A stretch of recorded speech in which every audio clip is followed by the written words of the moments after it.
Let us pray. Almighty God, whose loving hand has given us all that we possess, grant us grace that we may honor you with our substance and remembering the account which we must one day give, may be faithful stewards of your bounty through Jesus Christ our Lord. Amen. Amen. Good morning. I am glad that you're here, and it gives me pleasure to be able to introduce to you a friend, someone I've known for a number of years now, who is our guest today and who's going to talk with you some about a couple of things. Jim Murphy is the director of major gifts and planned giving at an organization called Episcopal Relief and Development. I'd just be curious, if you have heard of or are familiar with Episcopal Relief and Development, would you just raise your hand? Okay, that's all right. So you got a little bit of work to do, Jim. Yeah, a little bit. Jim is going to say more about what Episcopal Relief and Development is. But Jim's here at my invitation to do a couple of things. One is to help us to learn more about this important organization that has been a part of the Episcopal Church for a long time, and that partners not only with parishes and dioceses, but with other organizations literally throughout the world to help provide relief. And he's going to say a little bit about Episcopal Relief and Development and about the role that churches like ours play in that. But Jim is also an expert in planned giving. He is the author of a book called Faithful Giving, The Heart of Planned Gifts. And his expertise in that area is something that he has shared with churches throughout the Episcopal Church. And we are in the process now. Your vestry is working along with John Heffenreffer, who has agreed to spearhead the effort for us in creating a planned giving program here in our church that we have not had in the past, that I believe will be essential and helpful for us to be able to ensure that the work and the ministry of St. Peter's goes on into the future. So Jim's going to say a little bit to you about Episcopal Relief and Development, and then also about planned giving and what that means if it's not something that you are quite as familiar with. So if you will join me in welcoming Jim Murphy. Thank you for being here, Jim. Thank you. Is everyone hearing me on the microphone? That's good? That's good? Where it's in the right spot. Good. So it's wonderful to be here. Thank you, Father David, wherever he is. There he is, for inviting me and hosting me. Had a wonderful dinner last night. A few quick things to say is we're going to go through several things, especially in planned giving, very quickly. So don't worry if you don't get it all. There are things at the table, both about Episcopal Relief and Development, but also a cheat sheet for you to take home with you, so no worries. The other quick note is I have a sign-up sheet at the table. You don't have to sign up. We'd love to have you sign up and put your name and email if you'd like to start getting Episcopal Relief and Development emails, or if you'd like the slides that I'm going to go through today. So that's not obligatory, but you may consider wanting to do that. So we're going to dive right in so that I stay on time. And Father David and Connor, thank you, Connor, wherever he is, thank you for putting this video as an insert about Episcopal Relief.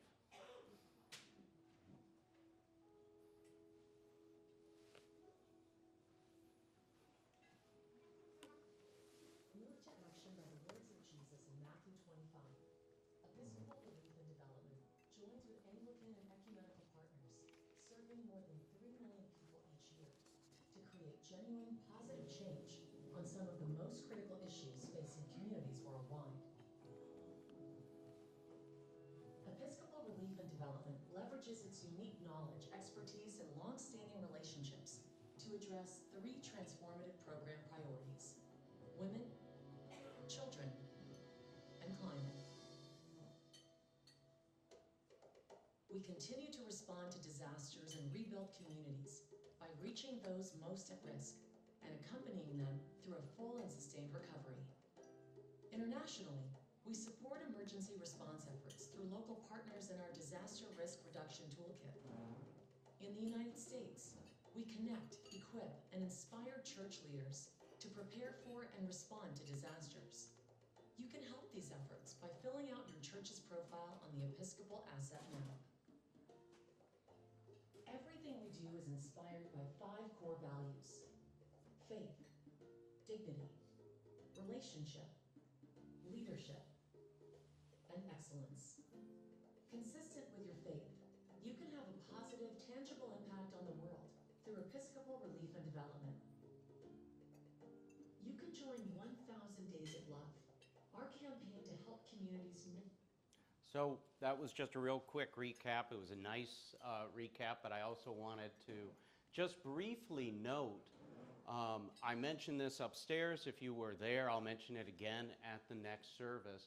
We focus in on particular things. Most of what we're known for is disaster relief response.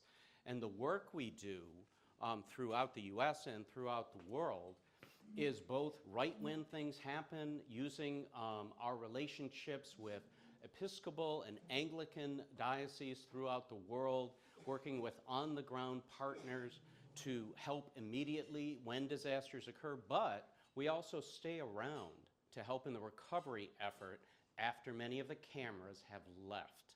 So that's something that we pride ourselves on, and we focus in on empowering our partners on the ground, just like we empower the people that we help serve to recover and make choices for themselves as they move forward. The other programs you've heard about with focusing on children and women and climate resistance, all trying to seek that empowerment of individuals, not power over, but power with. We do programs throughout the entire world, and the note that was going to come up eventually in that video, and I cut it off, was it was going to give some old statistics. So I grabbed it before we went on. It's 3 million is what they say in the video. Now we're up to helping 4 million people every year all throughout the world. And we do that through all of those programs that we do. Many of you have materials at your table that you are welcome to take with you, not only because they will help you know more about Episcopal Relief and Development, they'll also help me because then I don't have to drag them to Kansas City when we go to the Episcopal Parish Network and then back on to New York. And so, without further ado, I do want to spend enough time so that we have time for questions, if anyone has questions. So, what we're going to talk about today is primarily about planned giving, and I'll get deeper into that in just a moment. But just to start out with the fuller concept of Christian stewardship, that all that we have, all that we are is actually God's, and we are stewards over those resources to benefit ourselves as well as to benefit the wider world.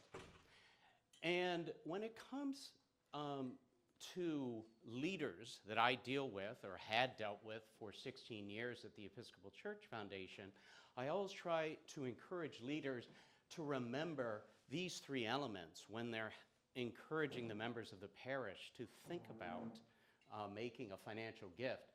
Be clear about the vision. What are you raising money for? Secondly, demonstrate how those funds are going to be used and that they will be used for what's been specified. That's a trust-building exercise that I encourage in every church leader when we're dealing in all of these areas. And then invite, educate, and enlighten so that people can make the choices that are right for them. I like to set context when we're talking about planned giving, and there are several different types of financial gifts that people can make. The first being an annual gift. Those are gifts which people make to their church or to another charity which supports the annual budget of that place. People normally give that through their current income, so it'll go up and down through the years, depending on what economic circumstances are happening. Secondly, there's extraordinary or major gifts, most often seen within the context of a capital campaign, where you lay out a plan for raising funds, for building a new building, building endowment, etc. And people make very significant gifts and pay them off over time. Then there's what we are going to talk about today, which is planned giving or ultimate giving or legacy giving. It goes by many different names. These are gifts that people typically give out of their estate or out of assets that they're holding for retirement. And I'll come back to the types in a moment, but these are gifts that focus on the future mission and ministry of your congregation. I had mentioned this upstairs, and this is the central thing to remember. The other central thing that I mentioned to leaders, and I'll be talking about more with your vestry later today, is that when someone makes a choice to make a planned gift to their congregation, they literally raise that congregation to the level of family in their estate plans, to the same place their children and grandchildren are. So this is an enormous commitment that someone may be making for this effort. There's many, I'm not going to go through all the different ways, but all of those types of gifts can be done in a variety of ways. Some can be cash, appreciated assets, retirement accounts. I'll come back to that in a moment too. And that's both in current giving as well as in planned giving. Donor-advised funds. You can make grants from your donor-advised fund. I'll explain that in a moment too. But you can make all of these gifts during lifetime as well as when you pass away at the end of your life. So, does that set the stage for where we are? So we're talking about gifts out of your estate, things that you need to plan for, things that you need to speak to legal and financial advisors about to ensure that your wishes are fulfilled, that your choices will be the choices you actually wish to make with those assets. And now for a moment of fun, because I actually like having fun more than I do most of my serious talk. And that is, who here can tell me where within our wonderful Book of Common Prayer is there the clearest direction for clergy to direct the members of the congregation to consider making a planned gift out of their estate or retirement assets? And if you're going to yell out the page number, that ain't going to really help me. All right. And please don't tell me it's in the burial office. If it's in the burial office, that's probably a wee late to be thinking about making a planned gift. That's the importance of planning ahead and choosing what you wish. But this gentleman in the back was raising his hand. I was going to say the burial. Well, you're in good company because I've had to correct bishops about this too. So this is within the context of the celebration for the birth or adoption of a child. A transformational time in people's lives. Now, I'm not a parent. I am the uncle of about, well, if you do great nieces and nephews, closing in on 30 at this point. I'm the youngest of 8. But nonetheless, it's within that context that every priest, deacon, and bishop is obligated to raise awareness of this to the members of their congregation. This isn't like, well, you can use incense if you want, or you can do this if you want with a humeral veil, whatever. But this is very direct. And so it's part of, thank you, Father David, for fulfilling this part of your duty to raise this awareness with everyone to consider. And we should be very proud, honestly. As Episcopalians, we're one of the few, if not the only, Christian denomination that has this clear direction in their worship book. Okay. Now, when you're talking about distributing assets, when you are passing away or out of assets you're holding for retirement, you do consider them in 3 buckets. And I'm not going to get into great detail about this. I want to get into more detail about different types of gifts. But most people, in most parts of the U.S., will have a probated estate where the will that they write will govern how they distribute those assets after they pass away. Some people, especially those out in California and the West Coast, put during their lifetime most of their assets into trusts. And it functions just like the will when they pass away, but they've designated all of that up front. but the difference being that is usually kept private.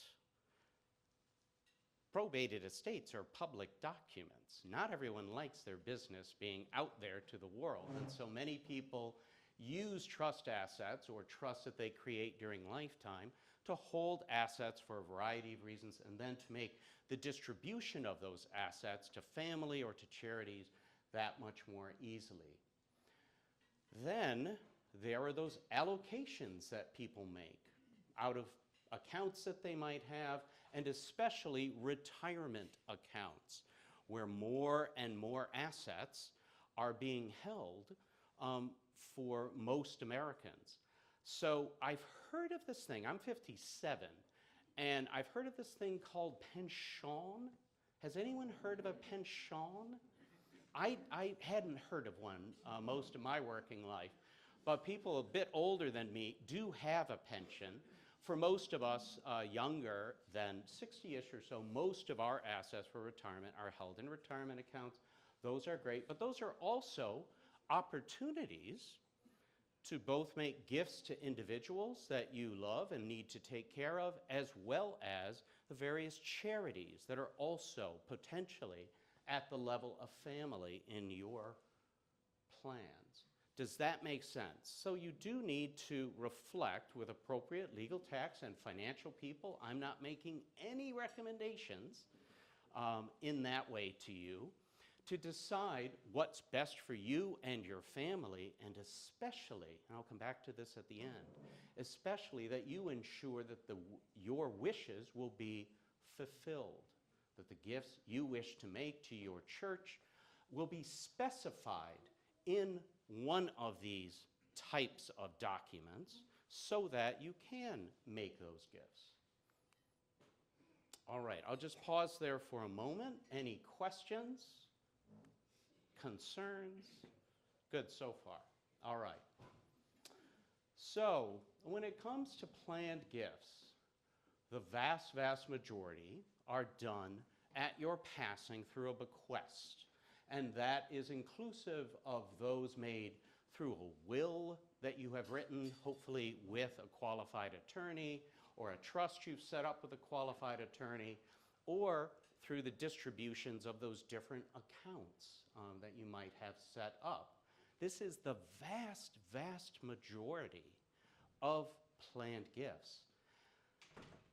I will also mention this, and I'll mention this to the vestry as well, because this is a part of the ministry of planned giving at a parish. Over 50% of Americans at any time they do the survey have not put in place a written will or trust. And that includes people who have children they need to worry about, who have elderly parents they need to care for.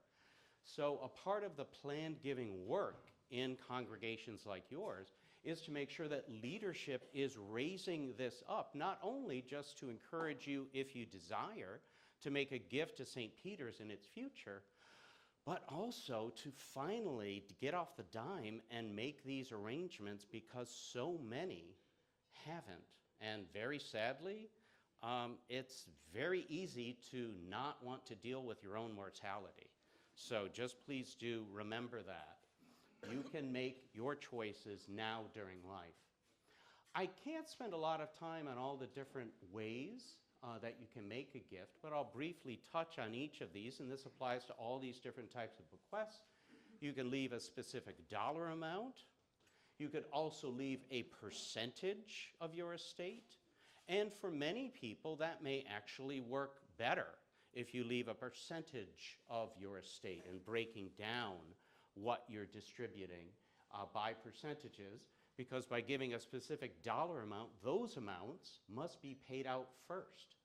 And God forbid your circumstances radically change, and I've seen examples of this, where your circumstances radically change and you pay out the majority of your estate through specific dollar bequests and leave very little for the remainder, possibly to your spouse or to children. So good planning is very important, and there's some resources which I'm happy to share with you from my former employer as well as others for doing that work. You can also leave a specific asset.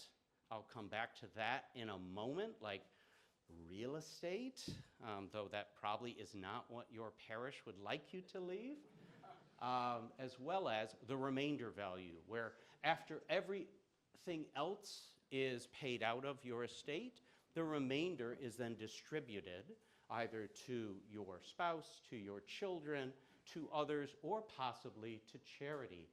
That also makes it important to plan ahead, because you don't want to forget about assets that are going to end up in your remainder and have the reverse problem of paying out everything in specific dollars, putting too much in the remainder, and again, not having your wishes fulfilled. So working with professionals can help you to avoid that. Finally, contingent.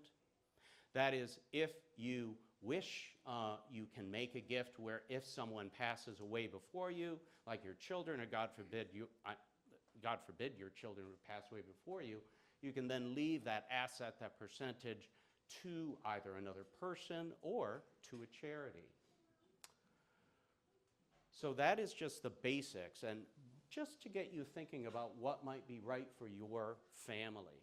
One quick note I will make, and I'll ask now, who here is on your vestry or used to be on any vestry in another parish?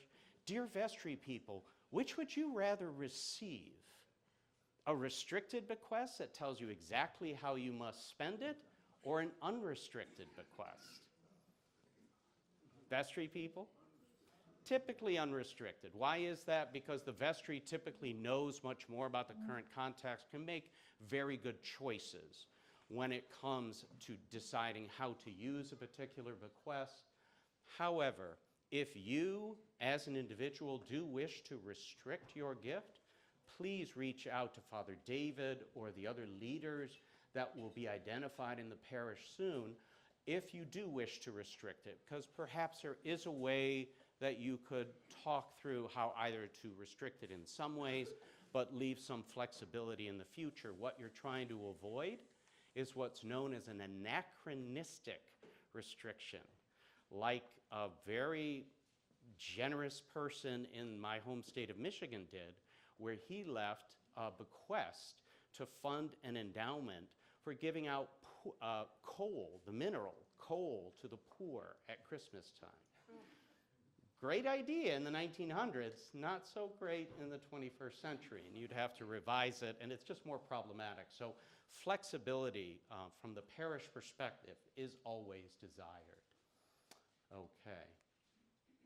We've talked about bequest, and that is the vast, vast majority, and what most people will choose for making a gift. There are a few others, and these are all detailed in very, very small print on the cheat sheet for you. But the first one I'll just mention is life insurance. Life insurance can be a wonderful gift, especially if you wish to leave an amount that is not taxed to a human individual. It can work very, very well. You can also leave insurance and its ultimate benefit to your parish or to other charities. One note with that, if that is something you might consider, let's say with some insurance that you get for free from your employer, if you want to do that, please tell the person who is going to receive those funds or tell the charity who's supposed to receive those funds, because when you pass away, no insurance company in the country is yet required to seek you out. The beneficiary must seek out that from the insurance company. Real estate, I briefly said this before. Real estate can be a good gift if you're in Midtown Manhattan or perhaps Hawaii. Most of the time, real estate is a very challenging gift to leave a charity. And I would encourage you, if you're considering maybe leaving your home or some other property, please seek out the leadership of the parish or the charity you're considering and ask them if they can even accept the gift and to talk through that, because what you want to avoid again is the gift that keeps on taking from a charity. There are some well-intentioned, some ill-intentioned people who will leave the gift of a gas station to a diocese. I've seen it 4 times now so far. Gift of a gas station to a diocese, and it's up to the diocese, if they want to accept that gift, to pay for everything. The cleanup of the gas tanks, the environmental impact study, and so they would probably spend a lot more money than they would ever receive. And so you, as someone who wants to give to the future of St. Peter's, you want to give a gift that is unencumbered and one that will benefit the church for the long term. Please speak to the leaders here what may work best. If you do have a piece of real estate, you could say in your estate, the proceeds from the sale of a piece of real estate, so that it's your estate or your trust that sells that piece of real estate. Does that make sense? These are just pointers, just to put in the back of your head to think about. You don't have to make all these decisions. The last thing, which I really won't spend much time at all on, are life income gifts. These are neat split benefit tools. When you make a life income gift, you make a significant gift, and in exchange for that gift, receive a tax deduction and a flow of income, typically for the rest of your life. I talked about these all of the time when I was at the Episcopal Church Foundation, because this was one of the things that they did to benefit the entire Episcopal Church. It's a very complex asset for the charity that's doing it. It's a fantastic idea for people, especially who are at retirement age. Some of these actually will pay out a higher and higher rate in your 80s and 90s, closing in on 8 and 9%. I'm not going to get into detail, but if you're in a situation where you're nearing retirement or in retirement, want to make a gift, but also need income from that asset if you gave that away, I'm happy to connect you with the folks who can help you think about that. And that, again, is in our cheat sheet that we put together. I also just wanted to touch on 2 things that I've called and I've written about in the book as planned adjacent tool, planned giving adjacent tools. They're tools that you can use to give while you're living, as well as after you've passed away. The first one is a donor advised fund. Who here has ever heard of a donor advised fund? They have become very, very popular. In a nutshell, they are like a charitable checking account where you would make a very significant gift if you had a year where you really needed to itemize your taxes and get a significant deduction. You'd put a large gift into one of these donor advised funds, and you can do it often if you wish. But then, after you've received the tax deduction in the year you make that gift, you are able to direct grants to be made to this parish and to many other charities as you wish for the rest of your life. It's a great thing to do and works for a lot of people. What many of the really big, and I won't mention names, the really big donor advised funds out there, what they don't encourage you to think about is what happens with any remainder balance that you would have in your donor advised fund. Do you want that gigantic charitable arm of a very big corporation make all those decisions for you? Or would you rather specify that any remaining balance at your death could be distributed to your church or to other charities? So I would encourage you to think about that if you already have a donor advised fund or if you end up creating one in the future. So I mentioned retirement accounts and joked about them. As we all know, there's 3 main types: 401ks for those who work for corporate entities, 403bs for people like me and nonprofits, and then there is the IRA, the individual retirement account. All of these are great. You're putting money away pre-tax so that when you retire, you can take a draw and live off of that income. They're great, great tools for retirement. However, And again, put this in the back of your mind. Seek your own financial assistance with this when the time comes. And I know no one here is above 70. I know that. I know you're all about my age. But anyway, with an individual retirement account, they are different from the other two that I mentioned in this one way. You can actually make what's known as a qualified charitable distribution directly to the parish or to some other charity while you're living without paying any taxes on that withdrawal after you're 70 and a half years old. It's a fantastic way to support St. Peter's and other charities in this way. And many people don't realize they can even do that. You can only do it with this, the individual retirement account, your traditional IRA.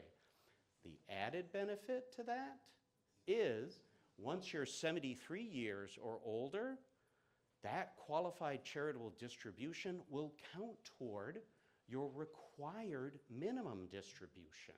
I joked about the pension thing before. Many baby boomers who are finally reaching this year of 73 were in a better state than others and may have had pensions, may have planned really well, and they don't want to take, they do not want to take that required minimum distribution and pay taxes on it and have their income increase and risk any Medicare issues for having to pay more of that. You can actually give to the charities you support to your parish using a qualified charitable distribution, and it will cover that. And again, the last quick thing is to remember, you can leave the residual amount after you, of course, have left it to your spouse. You can leave the residual amount of those IRAs as well as the 401ks and 403bs to a charity. And the charities will receive that completely tax-free. So it can be a life-changing gift for this parish as well as many other charities. I'm not going to spend any time on this, the Charitable Lead Trust. There's only a few thousand in the whole country. They are for the wealthiest of wealthy.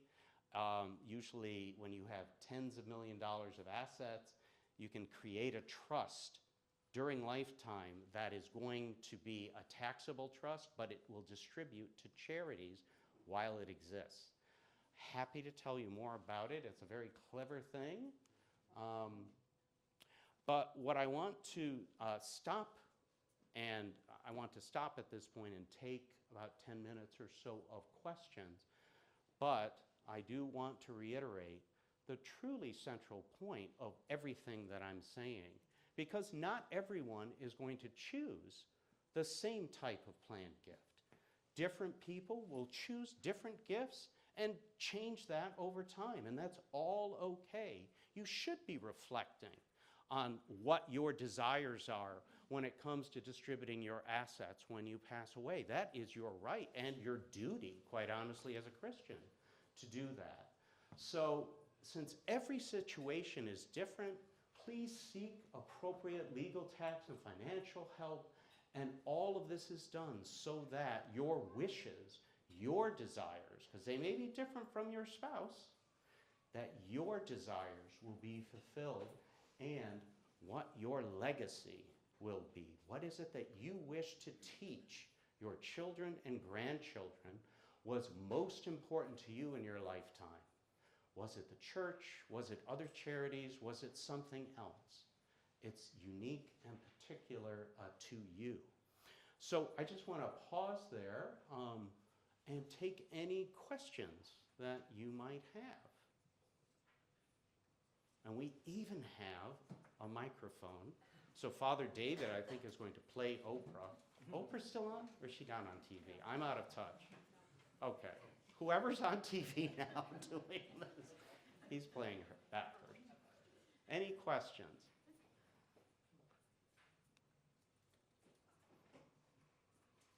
Good explanation. Yeah, very thorough. Well, it could be, or I totally confused people. Yes. Question.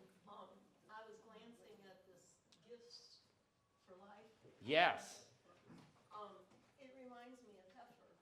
In many ways, yes. And I wondered, you know, there's so many organizations that are similar. Do they kind of divvy out who they're going to work with, or how does that work? Who divvies out? Like Heifer, the organizations that are already doing some of this. So we don't work directly with Heifer. This is totally separate and different. This is actually a very long-standing program. We still keep it because so many people like it. The Gifts for Life program, in a nutshell, if I may explain it, it's a great opportunity. Instead of giving a magazine subscription to your kids or giving them another gift, you can actually give a gift that will be life-changing in an area of the world where we work. So you could give a goat. You could give a well for a village that doesn't have one. It's similar concept, and it works much the same way, but you're giving it through Episcopal Relief and Development for us to fund that directly. And so many people want to have an organization which they trust. Episcopal Relief and Development, as I said upstairs, is very much the compassionate arm of the Episcopal Church, and we do this work all throughout the world. And we've been doing this type of work for almost 80 years.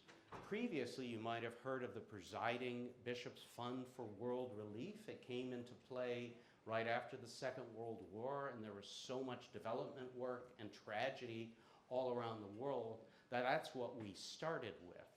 I'm not sure when the Gifts for Life, I actually have only been at Episcopal Relief and Development since July of last year.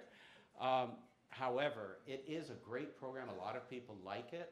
We're also raising funds from donors all across the country to fund for disaster relief and all of these other items of maybe unrestricted support, so that as things occur throughout the world, Episcopal Relief and Development then has the flexibility to then choose what we do and work with our partners in the U.S., which is primarily Episcopal dioceses and various Episcopal churches, as well as throughout the world through Anglican dioceses in Africa and Asia and all throughout the world. But we do work with partners who are not Anglican.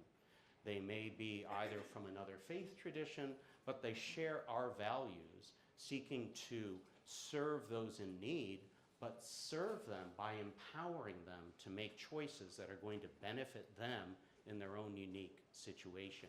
And Gifts for Life actually does that in many ways, because it gives resources for people in a remote village to have access to a well that they may not have. It's hard to believe that people go without running water growing up in the U.S., but it's a commonality throughout the world. Any other questions? Jim, say a little bit about the variety and the range of the types of people that you see who make planned gifts. So, I'm glad you brought that up, because everyone could. It is the widest range you could ever imagine. Many people, when they hear a presentation like this, will think, oh, well, I don't have an estate. I'm not going to have significant assets when I pass away, or whatever. People will discount themselves out of even considering making a planned gift. And they often think, quite honestly, that it's the wealthiest members of a congregation who will make those planned gifts. In reality, that's not how that works. It is not typically the wealthiest members of the congregation. If you were to come back to New York with me and visit around with the various parishes in Midtown, including my own, and you got people to actually tell you, well, where did this endowment that you have come from that is supporting all of this great work you're doing? If they're honest, it's not from the Morgans or the Vanderbilts or the other very wealthy individuals in New York. It's typically from an elderly woman who made the choice because she looked at the church as a part of her family, and she had been saving her money all of her lifetime and not wanting to demonstrate that she had those kinds of funds. often coming to church not dressed as well as someone else. But she was able, through the gift that she made, to actually make a significant difference for the future mission and ministry of all of these churches. And this is true over and over again all throughout the country. And the reality is, and that's why I went through all of those different types of gifts, is that every single individual, regardless of your economic circumstances, you could make a plan to create one of those planned gifts. You could even just put in your estate plan, whether it's a trust or a will, that 10% of whatever you have, whether it's $1 million or $10,000 when you pass away, that 10% of that would come to your local parish or to another charity. I say that because a friend of mine, Terry Parsons, of blessed memory, did you ever know Terry? She was stewardship officer of the Episcopal Church for about 2 decades. And I can't do her Kentucky accent, but she used to say, if you can never find it in your heart to tithe while you were living, you ain't gonna miss it when you're dead. So the types of people is all of us. I mean, that is the interesting aspect. We can all consider what is fitting for us and our circumstances. Does that help? I have a question. Yes. If you make a planned gift, how can you ensure that that gift gets used and not as a program for going forward rather than as a cash bank to fix current mistakes by organizations? This is a very important thing to ask, and why I mentioned for those gifts that get restricted, for you to seek out and speak with the leadership of the parish or of the charity to understand, well, what do you do when you receive a planned gift? Because what you want to avoid is what I see all the time up in the Northeast, where these churches dig into these reserve funds for decades, literally decades. And what's going to happen in the future after it runs out?